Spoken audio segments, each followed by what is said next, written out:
My husband and his friends thought it'd be funny to leave me stranded in a small town in Italy after a fight. Let's see how she gets back, they laughed, driving off. I didn't return. A month later he tracked me down in Greece. I was already starting over. Let's see how she gets back, Gabriel laughed, his voice cutting through the evening air as he slammed the car door. The taillights of our rental car grew smaller and smaller, disappearing around the bend of the narrow Italian street, leaving nothing but dust and the echo of my husband's friends' laughter.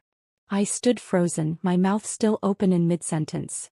The argument we'd been having outside the small cafe suddenly rendered meaningless by his unthinkable action. He's coming back, I whispered to myself, drawing curious stares from locals enjoying their evening meals at sidewalk tables. This is just to scare me. But the knot in my stomach tightened as minutes stretched into an hour, the sky darkening over the unfamiliar town whose name I couldn't even pronounce correctly. Before we begin, I want to take a moment to thank each of you for being part of this journey. If you're drawn to stories of women who find strength in unexpected places after betrayal, consider subscribing. It's completely free and helps support more stories of resilience and rebirth. Now, let's witness how one abandoned woman turned an act of cruelty into the beginning of her freedom. When I'd begged Gabriel not to drink so much at lunch, I never imagined it would escalate this far. His friends, college buddies celebrating their annual guys' reunion, that I'd been reluctantly invited to join, had egged him on when I suggested we head back to our hotel. "She's always controlling you, man," Pete had said, ordering another round. When I stood up to leave, Gabriel had followed me outside, his words slurred but his anger precise. The fight turned ugly fast, with years of resentments bubbling to the surface on both sides. "Your purse has your passport, right?" he'd sneered before climbing into the driver's seat. "Then you'll figure it out. You're so smart, always telling me what to do." Night fell completely as reality sank in. The charming Italian town that had seemed so picturesque by day now felt threatening. I counted my cash, €80 and $37. Not enough for a flight home, barely enough for a night's lodging. My credit cards were in Gabriel's wallet. He'd offered to carry them earlier when my small purse had been too full. I found the cheapest pensione I could, a dingy room above a bakery with a narrow bed and a sink in the corner. The elderly woman who showed me to the room spoke no English but seemed to understand my situation, patting my arm sympathetically. "He blocked me," I whispered to myself in disbelief, staring at my phone. 27 calls to Gabriel, all sent straight to voicemail. Text messages delivered but unanswered. I tried Pete, then Marco, then every one of Gabriel's friends who'd been in that car. All blocked. A shudder ran through me as I realized this hadn't been a momentary impulse but a calculated humiliation. Sleep came in broken fragments, interrupted by hopeful checks of my phone and renewed panic.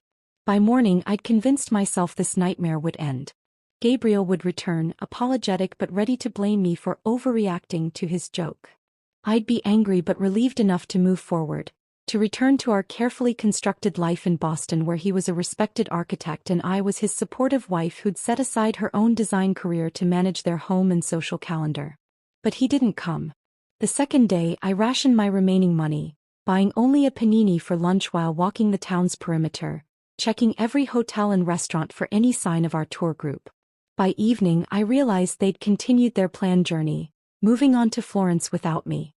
On the third day, a kind cafe owner who noticed me lingering outside his establishment offered me free espresso and, in broken English, directions to the local police station. The officer there seemed unsurprised by my story, as if abandoned tourists were a regular occurrence. But his limited English and my non-existent Italian left me with nothing but a filed report and a sympathetic nod. That afternoon I made the hardest decision of my life. Standing before a cramped pawnshop window, I twisted off my wedding ring, the 2-carat diamond Gabriel had upgraded on our 5th anniversary, replacing the modest band we'd started with. The shopkeeper offered me far less than it's worth, but enough to fund the next step of my journey, wherever that might be. "America? Call family," the pawnbroker suggested, counting out euros. I nodded mechanically, but inside a different plan was forming. Family meant explaining, meant hearing my mother's "I told you so" about Gabriel's temper, meant facing friends who'd seen the cracks in our marriage I'd tried so hard to plaster over. The bus station was quiet when I arrived, its electronic board displaying destinations I'd only read about in travel magazines.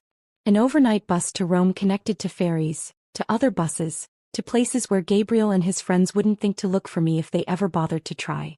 My finger hovered over my father's name in my contacts. One call and he'd wire money for a flight home. One call and I'd return to the life I'd built, where I'd slowly made myself smaller to accommodate Gabriel's expanding ego and demands. A memory surfaced, Gabriel jokingly hiding my portfolios when I'd mentioned returning to interior design work. "Why complicate things?" he'd asked. "We don't need the money and I need you focused on our life."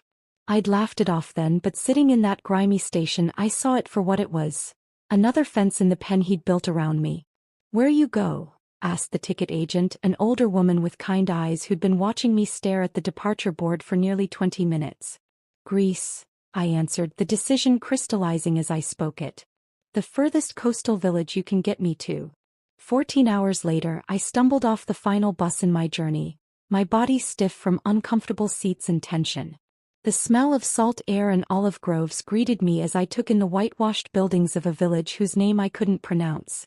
My phone battery had died somewhere between countries, my stomach was hollow with hunger, and the weight of what I'd done, or what had been done to me, pressed on my shoulders. Exhaustion made the edges of my vision blur as I wandered toward what appeared to be the town center. 3 days of emotional whiplash had left me raw, cycling between rage at Gabriel, fear of my uncertain future, and a strange, unexpected flicker of something that felt dangerously like liberation. My remaining euros would cover perhaps 2 nights in the cheapest room I could find. After that, I had no plan, no friends, no words in the local language beyond please and thank you. But as I watched the sunset paint the Aegean waters gold and pink, a calmness settled over me that I hadn't felt in years. Gabriel had meant to teach me a lesson about dependence. Instead, he'd accidentally set me free. The Greek sun beat down mercilessly as I wandered further from the village. My feet blistered inside impractical sandals meant for sightseeing, not hiking.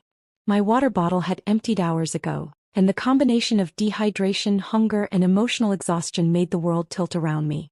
Silver-green trees lined the dusty path, their leaves shimmering like coins in the breeze. Olive groves, I realized dimly just before my knees buckled beneath me. The ground rushed up to meet my face, but I barely felt the impact. Darkness edged my vision as a strange calm washed over me. Perhaps this was fitting. Abandoned by my husband in one foreign country only to collapse alone in another. I closed my eyes, giving in to the exhaustion that had been building since Gabriel drove away. "Thiasmou. Kyria." A woman's voice cut through my haze, followed by weathered hands turning me over. An elderly face swam into focus, deep lines etched around kind eyes wide with concern. She spoke rapidly in Greek, patting my cheeks and offering a canteen. The water revived me enough to sit up, though my head still spun violently. She introduced herself as Elena, repeating her name while pointing to herself. I mimicked her gesture weakly. "Alexis." Elena helped me to my feet, her small frame surprisingly strong as she supported my weight. She pointed toward a stone farmhouse nestled among the olive trees and made walking motions with her fingers. I nodded, lacking the strength to resist as she guided me slowly up the hill. The farmhouse kitchen welcomed me with the scent of herbs hanging from wooden beams and something savory bubbling on an ancient stove. Elena settled me at a worn wooden table before calling out to someone. A man's voice responded, and moments later, an elderly gentleman with a sun-darkened face and silver mustache appeared in the doorway, wiping his hands on a cloth. "Nikos," Elena said, pointing to him. Her husband nodded at me cautiously, his eyes questioning but not unwelcoming. Elena poured cool water into a glass and pressed it into my hands, followed by a bowl of simple soup. My stomach growled audibly as the aroma reached my nose, prompting a smile from Elena. That evening passed in a blur of broken communication. I tried to explain my situation through a combination of limited words, hand gestures, and eventually tears. Elena nodded as if she understood completely, though I knew she couldn't possibly grasp the details. Nikos remained quiet but attentive, occasionally asking questions that Elena translated through gestures. They offered me their spare room, a simple space with whitewashed walls and a narrow bed covered by a handmade quilt. Too exhausted to protest, I collapsed into much-needed sleep. Morning arrived with roosters crowing and the aroma of fresh bread. I found clean clothes folded at the foot of my bed, a simple cotton dress and cardigan that looked decades old but freshly laundered. They hung loosely on my frame but offered a welcome change from my travel-worn outfit. In the kitchen, Elena beamed at my appearance, immediately serving strong coffee and fresh bread with olive oil and honey. With daylight clearing my mind, embarrassment crept in. These strangers had taken me in without question, fed me, clothed me. I needed to explain myself, to offer payment, to move on. Through broken English and the translation app on my phone, now charged thanks to an adapter Nikos had produced, I attempted to convey my gratitude and intention to return to the village. Elena's face fell immediately. She shook her head vigorously, pointing outside where rain now pattered against the windows, then to my still blistered feet. "Stay," she insisted, one of the few English words she knew. "Rest." Over the next 3 days I made several attempts to leave, each met with gentle resistance. Once, with my purse in hand and shoes on my feet, Elena intercepted me at the door, her expression so wounded that guilt washed over me. She took my hand and led me to a small wooden box on the mantel, opening it to reveal photographs. Her fingers trembled as she pointed to a young woman with Elena's eyes and Nikos's smile. "Sophia," she said softly, then pointed far away. "Australia." Her eyes filled with tears as she made a cradling motion with her arms, then held her hand at waist height, indicating a child. "Grandbaby," she managed in English, pointing to a more recent photo of an infant. "No, see." I understood then. Elena saw in me a surrogate for her absent daughter, a presence to fill the hollow space left behind. Rather than feeling manipulated, my heart ached for her loss. I nodded slowly and returned my purse to the hook by the door. Each day brought new routines as I gradually integrated into their farm life. Elena showed me how to gather eggs from the chickens without frightening them, how to hang laundry so the mountain breeze would catch it just right. Nikos taught me to identify weeds among the vegetable garden, his patience evident as I mistakenly pulled up an herb the first time. The work was physical, nothing like my carefully curated life in Boston, but satisfying in ways I'd forgotten existed. My body, accustomed to designer gyms and measured exercise routines, protested at first. New calluses formed on my hands and muscles I didn't know I had ached each evening. But with each passing day the pain lessened and my strength grew. More importantly, the constant mental cycling through my abandonment began to quiet, replaced by the simpler concerns of farm tasks and language learning.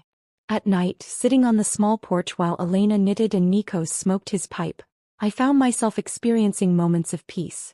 The betrayal still cut deep, but here, surrounded by ancient olive trees and the rhythm of rural life, it began to feel less like the end of my story and more like an unexpected chapter.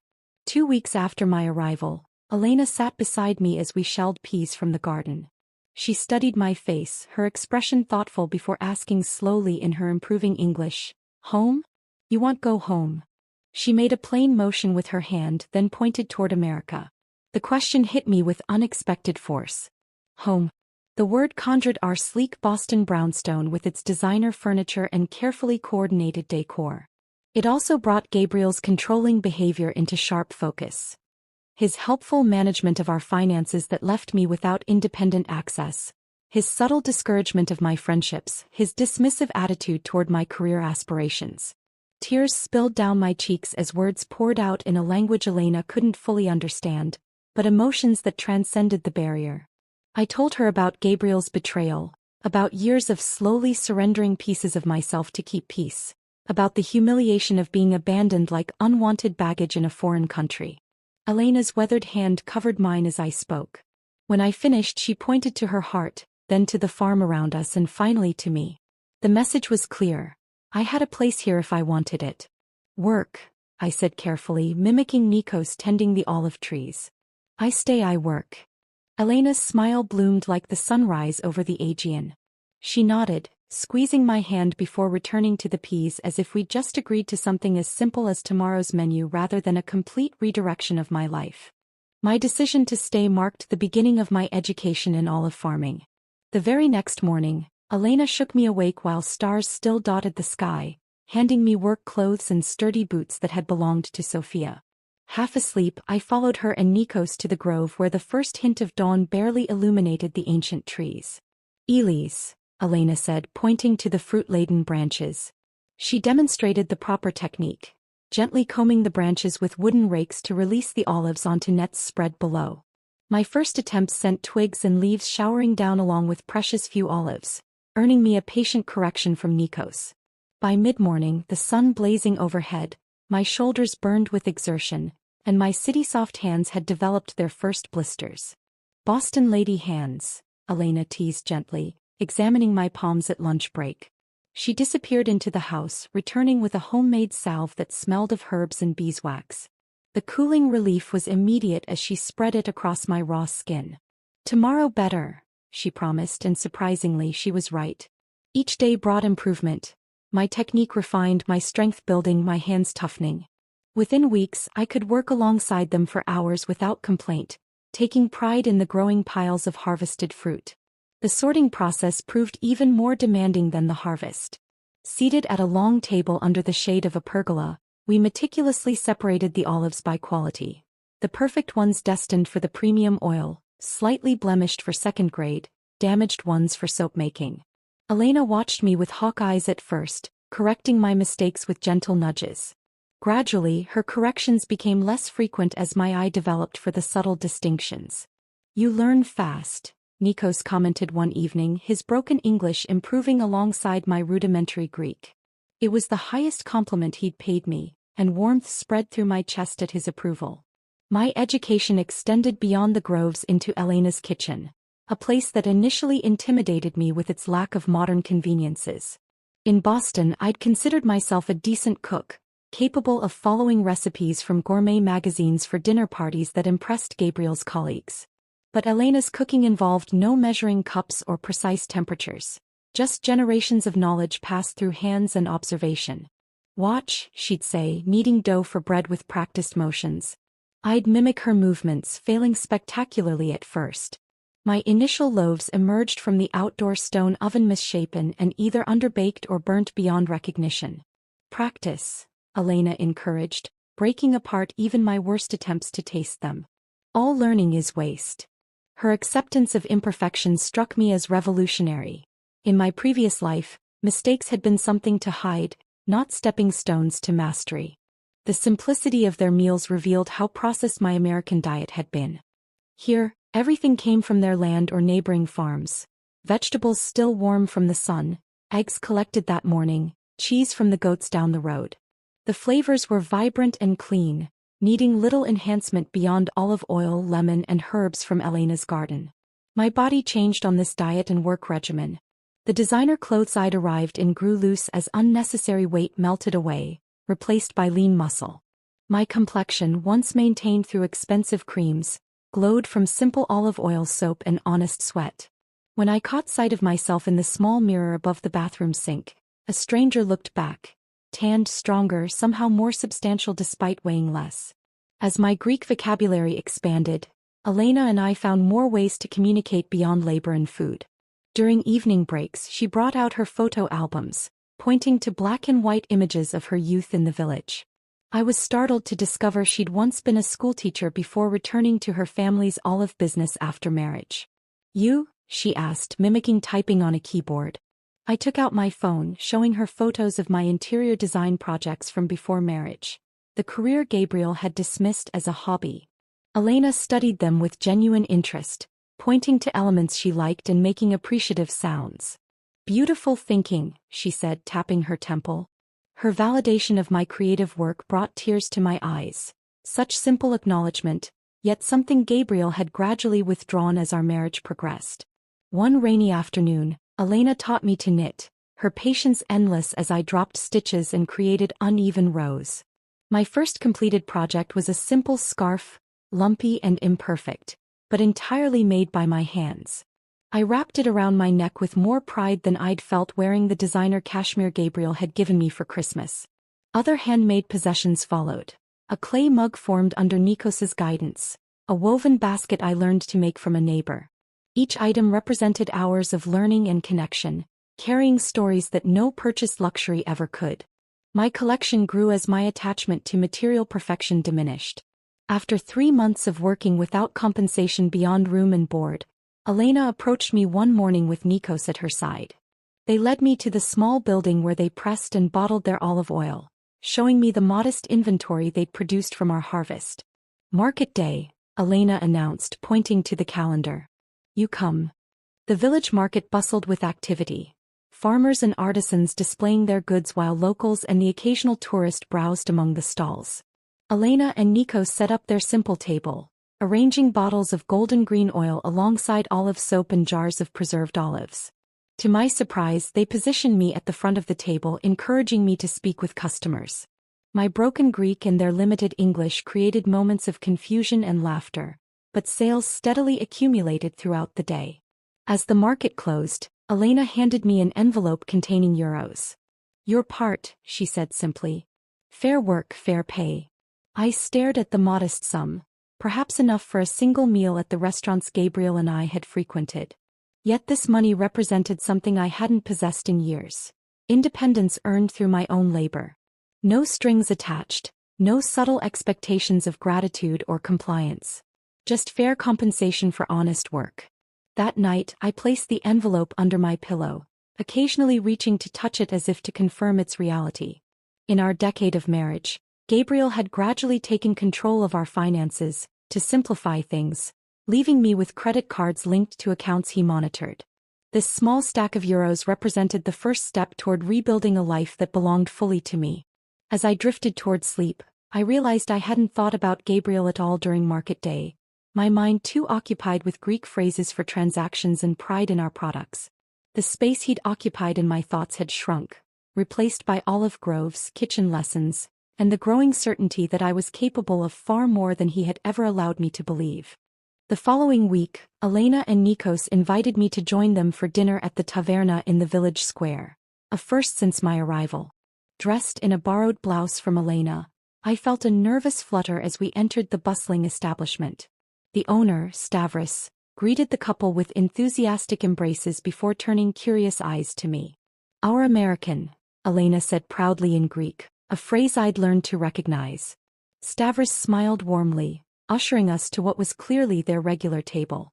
Over plates of grilled fish and village wine, Nikos cleared his throat and spoke in careful English. "Alexis, we want talk business with you."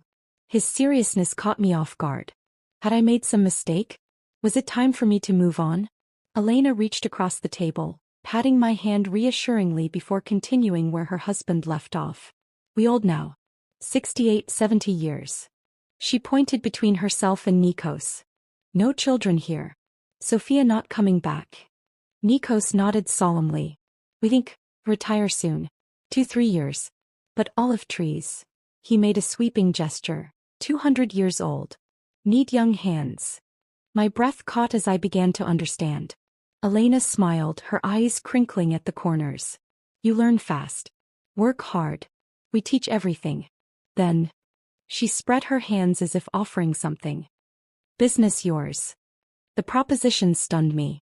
They barely knew me, a foreigner who'd stumbled into their lives just months ago. Yet here they were, offering a future I hadn't dared imagine. "But I don't know enough," I stammered. "The trees, the pressing, the business side." "You learn," Nikos said firmly. "We teach. No rush." That night marked the beginning of my true apprenticeship. No longer just an extra pair of hands, I became heir to generations of knowledge. Each morning, Nikos took me through different sections of their groves, explaining how soil variations affected flavor profiles, how to identify early signs of disease, when precisely to harvest each section for optimal oil quality.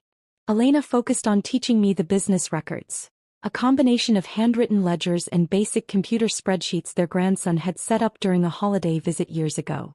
Her method of tracking expenses and income was functional but outdated. Seeing an opportunity to contribute beyond physical labor, I spent evenings updating their systems, creating digital records that made inventory and sales tracking simpler. "Look," I showed Elena one night, demonstrating how to filter the spreadsheet to show which oil varieties sold best at which markets.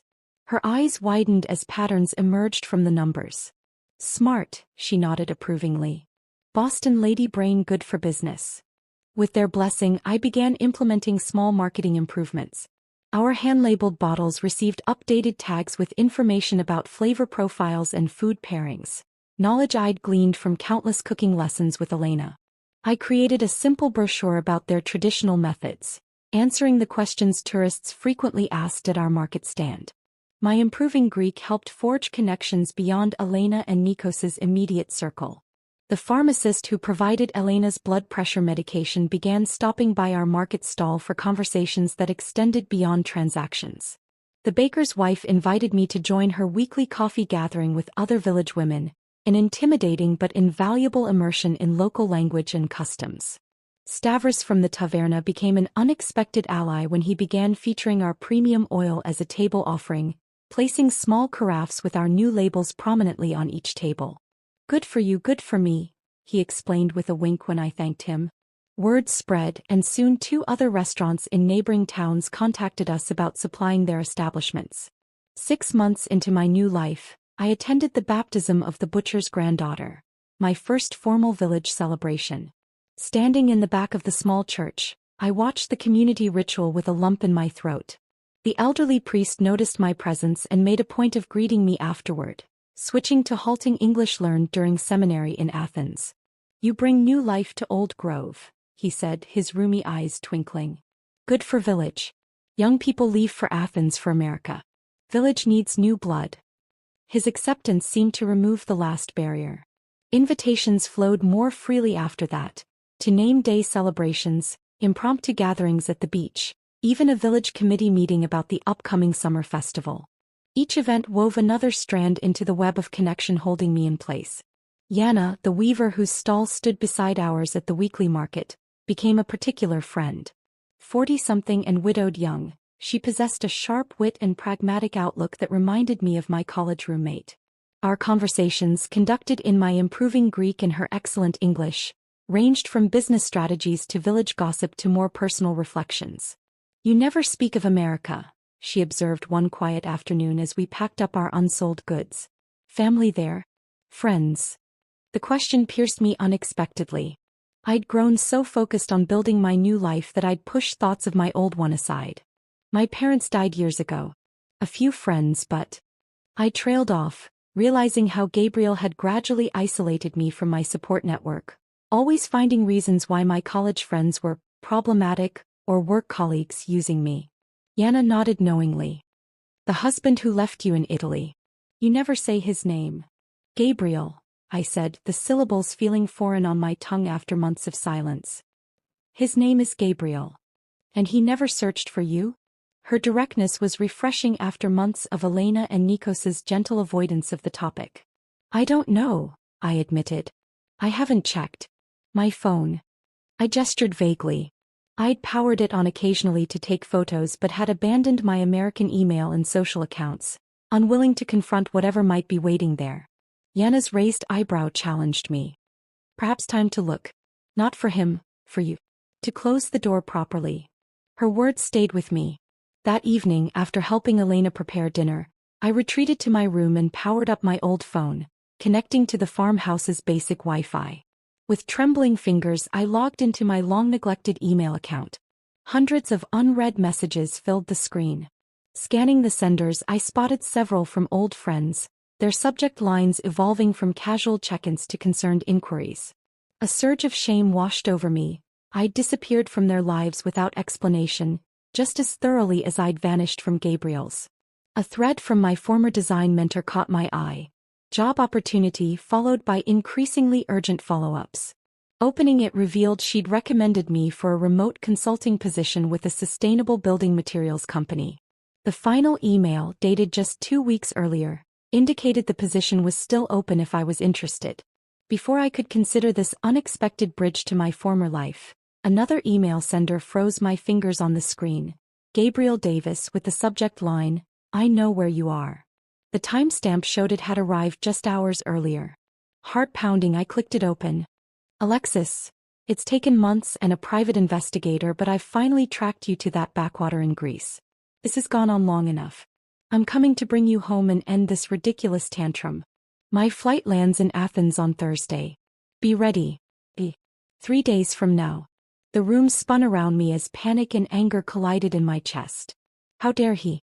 After abandoning me, after months without a word, he expected to simply collect me like misplaced luggage? I stumbled downstairs, the phone clutched in my hand. Elena looked up from the account ledger spread across the kitchen table, her smile fading as she registered my expression. "Bad news from America?" she asked gently. "Gabriel," I managed. "He's coming here. Thursday." Elena's eyes narrowed slightly. She reached beneath the ledger and pulled out an envelope, sliding it across the table toward me. Good timing then. Was waiting for right moment. Inside I found legal papers bearing my name alongside Elena and Nikos's, written in Greek with English translations. "Partnership agreement," Elena explained. "1/3 business years now. Not future, now." Tears blurred my vision as I stared at the document, understanding its significance. Not just employment or apprenticeship but legitimate partnership. Not just a place to stay but a foundation to build upon. Not charity but earned recognition. "You choose what happens Thursday," Elena said firmly, tapping the papers. "You have home here. Business here. Friends here." She pointed to the phone in my hand. "That man, he no longer decides." The truth of her words settled over me like a mantle of certainty. For the first time since being abandoned in that Italian town, I felt not just surviving but anchored. Gabriel was coming, but he would find a very different woman than the one he'd left behind. The following days passed in a blur of preparation. Not the kind Gabriel would expect. No packing of bags or tearful goodbyes, but emotional fortification. I visited Katerina, the village's only lawyer, who helped me draft divorce papers in both Greek and English. I contacted my old design mentor, tentatively accepting the remote consulting opportunity. I even wrote emails to friends I'd left behind, offering brief explanations without apologies. Thursday arrived with a perfect Greek summer sky, cloudless and bright. I was in the processing shed testing olive oil samples with Nikos, when the unfamiliar sound of a rental car engine broke the afternoon quiet. Elena appeared at the doorway, her expression a mixture of concern and resolve. "He is here," she said simply. Heart hammering, I wiped my hands on my work apron and stepped outside. Gabriel stood beside a sleek silver sedan, designer sunglasses perched on his perfectly coiffed hair, examining the humble farmhouse with visible distaste. He wore the casual but expensive travel outfit I recognized from countless business trips. Tailored chinos and a button-down that probably cost more than a week's profit from our olive oil. He didn't notice me at first, giving me precious seconds to steady myself. This man who had once been the center of my universe now looked somehow smaller, less substantial against the backdrop of ancient olive trees and weathered stone buildings that had become my home. "Gabriel," I called, my voice calmer than expected. He turned, and the shock that registered on his face was almost comical.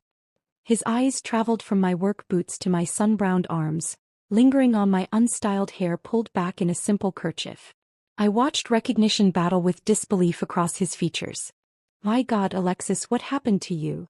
The familiar disapproving tone that once would have sent me scrambling to fix whatever he found lacking now merely washed over me like a wave against rock. "Life happened," I replied, taking measured steps toward him. "What are you doing here, Gabriel?" He removed his sunglasses, his practiced charm sliding into place as he extended his arms. "I've come to take you home, of course. This has gone on long enough, don't you think? Whatever point you were trying to make." "This isn't about making a point," I interrupted, stopping well outside his reach. "This is about making a life." His smile faltered. Behind me, I heard the quiet shuffling of Elena and Nikos emerging from the house. Though they couldn't understand our words, they positioned themselves within view, silent guardians ready to intervene if needed. Gabriel noticed them, his expression hardening. "Are these the people you've been staying with?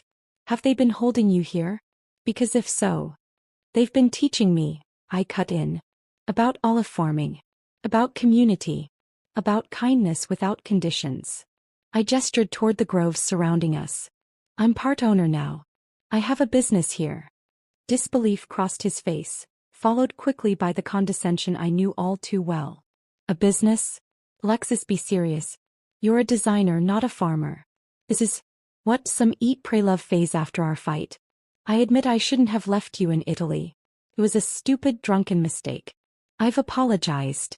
Now it's time to come home." "You've apologized?" I echoed. "When?" In what universe does tracking me down and demanding I return count as an apology? His jaw tightened, the charm evaporating. Fine. I'm sorry I left you in Italy. It was immature and wrong. Is that what you want to hear? Can we move past this now? Why did you even look for me, Gabriel? It's been months. Why now? He shifted uncomfortably, glancing at the elderly couple watching us intently. Can we discuss this privately? In the car, perhaps. They don't speak English and I have nothing to hide from them. Why now? His shoulders slumped slightly. Your parents have been calling. Friends asking questions at events. Clients wondering why you're not at the house when they visit. It looks. He trailed off. Bad for your image, I finished for him. It damaged your reputation. Our reputation, he corrected sharply. Our life together. The one we built over 10 years of marriage. The one you built, I countered. The one where I gradually became nothing more than an accessory to your success. Tell me, Gabriel, did you even notice how unhappy I was before Italy? Did you care? His expression darkened. We had a good life, Alexis. A beautiful home, financial security, respect in the community. What more could you possibly want? Purpose. Connection. Agency over my own choices. I gestured to the small stone house behind me. I found all three here in a place you'd dismiss as primitive and backward. This isn't you, he insisted, desperation edging into his voice. The Alexis I know wouldn't choose manual labor and poverty over comfort and position. I smiled, recognizing the fundamental truth in his statement. You're right. The Alexis you knew wouldn't have. But that woman died in Italy when her husband abandoned her as a joke. The woman standing before you made different choices. Elena approached then, pressing something into my hand, the partnership agreement we'd signed. Though she couldn't follow our words, she'd sensed the moment had come. I unfolded the document and held it toward Gabriel. I have legal ties here now. A business partnership. Responsibilities to people who value me for my contributions, not my appearance or social connections. His face flushed with anger. This is ridiculous. Whatever game you're playing. It's not a game, I said, reaching into my pocket for the envelope Katerina had prepared. These are divorce papers, Gabriel. Already filed with provisions for division of assets. He stared at the envelope as if it might burn him. You can't be serious. You'd throw away everything for this. He gestured dismissively at the modest farm. I'm not throwing away anything. I'm choosing something better. Something real. I stepped forward, placing the envelope in his rigid hand. You left me, Gabriel. You drove away laughing. You just never expected I'd find my way without you. His fingers closed reflexively around the papers, his expression cycling through shock, anger, and finally wounded pride.